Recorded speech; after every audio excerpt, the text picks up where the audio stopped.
Hey guys, Jimmy Bremner and Dexter, and we're on the urban trail. We're back in the 416. Exciting night last night, Halloween, and the Blue Jays. Hopefully they can bring it home tonight. So we'll keep our fingers crossed. So today, what are we going to talk about?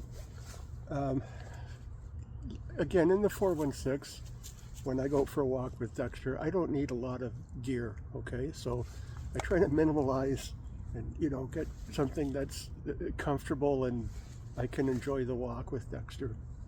So I found amongst my gear, this is a gas bag for the M17 gas mask that went out of fashion probably 25, 30 years ago, right? But I enjoyed wearing that particular mask because it had the filters built in, right? So you kind of look like a chipmunk, but it didn't have the canister on the outside. I remember one time we were changing our filters over, and the filter I pulled out of that mask said issue 1972 American D&D. So, but you know what? It worked. So, yeah, so things that we've moved on to Avon and things like that, right? But the thing is, this bag, it's pretty cool, right? Because you can wear it over your shoulder, you can wear it around your waist, and it has a lot of little compartments in it that again, for a short scout or something like that, it's perfect, right? So I always have my cat tourniquet, Israeli bandage, always have that. Let's see if I can get through the 5 C's, okay? So I've got a cranky crank light, right? So don't need batteries. And again, on the small jaunt, it's just fine. Cordage, I've got a lot of jute twine here for a couple of reasons. You can do a basic shelter with it, and it's great for fire starting. So, you could actually like run it through a candle and it'd be even better for fire starting. So we've got that. I've got a really dollar store kind of poncho, just again to keep it light, right? I've got my hexamine for my fire starting. Got an eating tool, right? What else we got in here? Of course, we've got our canteen and cup, right? And another eating utensil there. Again, this one is from Dave Canterbury, and it's a really good, again, lightweight alternative to, some of the bigger things that we might carry. I like a wineskin as well. They work really well, and they're good because you can put pressure and squeeze it, and you can flush a wound with it.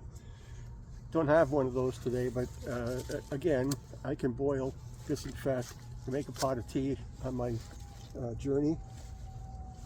Then there's a back compartment just over here, right? So inside there, I've got the Swiss Army Trekker, and this has a saw. It has one hand blade, and as I said, it has the saw, right? And it's got your can opener, bottle opener, tweezers, toothpick, that type of thing. And there is an awl on the back, and like I said, I use the awl probably more than I use anything else. Really handy to have. And there's a Phillips, 3D Phillips there as well.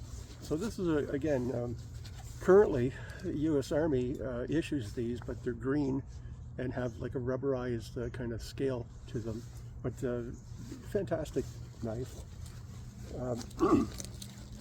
What else do I have?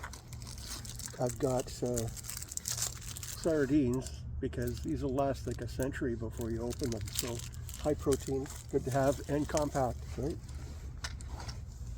I've got a snare, but it's Toronto, so I don't think I'll be using that here. And I've got matches, and always have a lighter. So I have a redundancy in all of that. Now, people will say, like, what about a fixed blade? As I say, these are pretty robust, and I don't really, it's, you know, you pack for the environment, but that said, I do have a small little neck knife, all right? And could I paracord the handle? Yeah, I could do that, but this is okay as it is. And this is made by, actually it's a K-bar. Fascinating. But yeah, I've got that. And that's really all I need. Of course, I've got a whistle. But you know, it's kind of challenging to, you know, shrink the gear down. Last thing I said when we were in the fob, my Silva compass, there was something going on with the north-south needle. So I got home and I couldn't figure out, like, well, how did that happen? Is it because there's a bubble in there, or what's doing it? So I just, you know, sort of out of you know, desperation, I don't want to throw this out. I took a demagnetizer, you know, for screwdrivers and things like that, and I ran it over it a few times, and miraculously the needle came back to pointing north and south.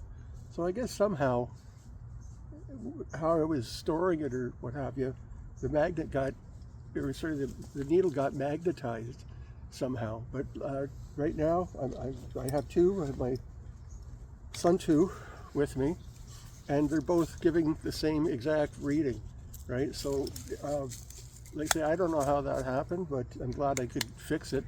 If you guys have any comments about what happens to compasses and, you know, how all of that, you know, works, I appreciate it if you would comment on that. And really, that's about all I've got for today. Like I said, we're back on the urban trail. We're in the 416 currently. Maybe another tour to the fob, and we'll do something up there, you know, with the cold weather coming in.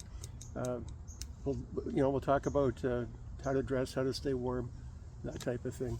So again, Jimmy Bremner, and everybody likes to see Dexter, right? Okay, Jimmy Bremner, Dexter, Urban Trail, we're out.